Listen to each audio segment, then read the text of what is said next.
There are important developments in Afghanistan at this time. How do these developments impact on Pakistan, and how should Pakistan respond? My answer is that the Afghan people have one more time demonstrated that you cannot defeat them. Britain tried and Britain failed. The Soviet Union tried, not Russia, the Soviet Union tried, and the Soviet Union failed. And then the Yankees, Washington, United States tried, and after 20 years, United States has accepted. We failed.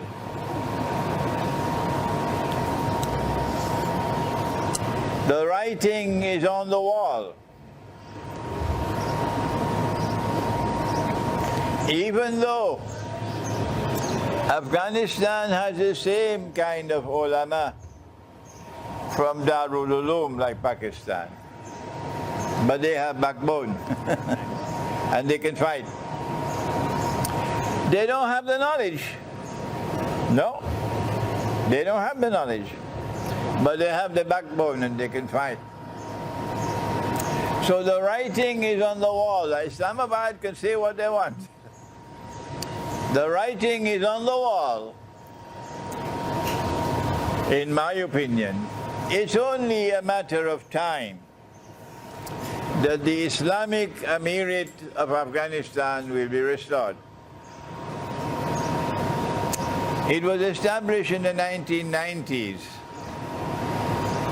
and Mullah Umar was the head of the state. And they had an ambassador in New York. And this man was fluent in English. A very well-educated man, a very cultured man. And he became my friend because I was based in New York. And he was sending the cassettes because there was no internet.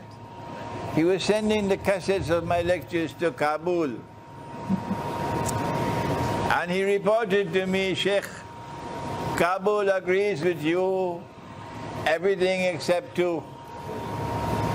Number one, Kabul believes that they must fight to get recognition from the United Nations that they are the government of Afghanistan. And I had said, forget the UN. Number two, Kabul believes that the paper money is halal. And I had said, the paper money is bogus, it's fraudulent, it's a vehicle of oppression and exploitation and enslavement and haram. But they deferred with me. So this time when the Islamic Emirate returns, after 20 years, I hope they'll get some sense in their head and don't go knocking on the doors of the United Nations.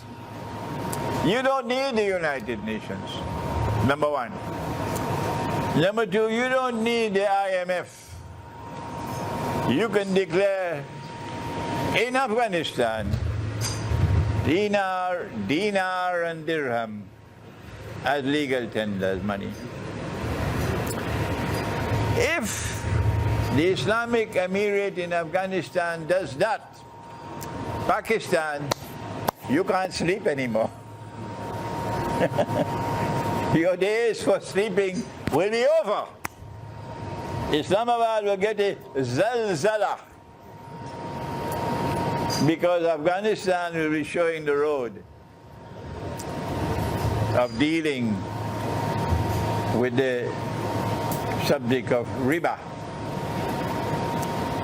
So Pakistan will then have to declare dinar and dirham legal tender here as well, while the rupee is still there.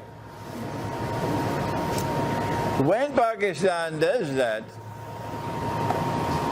because of Afghanistan, and you have dinar and dirham in the market, only then can Pakistan take the rope from around its neck. All the interest you're paying on loans, and you're afraid to default, because if you default, your rupee will crash, like Venezuela. But once you have dinar and dirham in the market, then Pakistan can declare to the world, the moral law is the highest law. There is no oppression in the moral law. And the interest we are paying on these loans is oppression.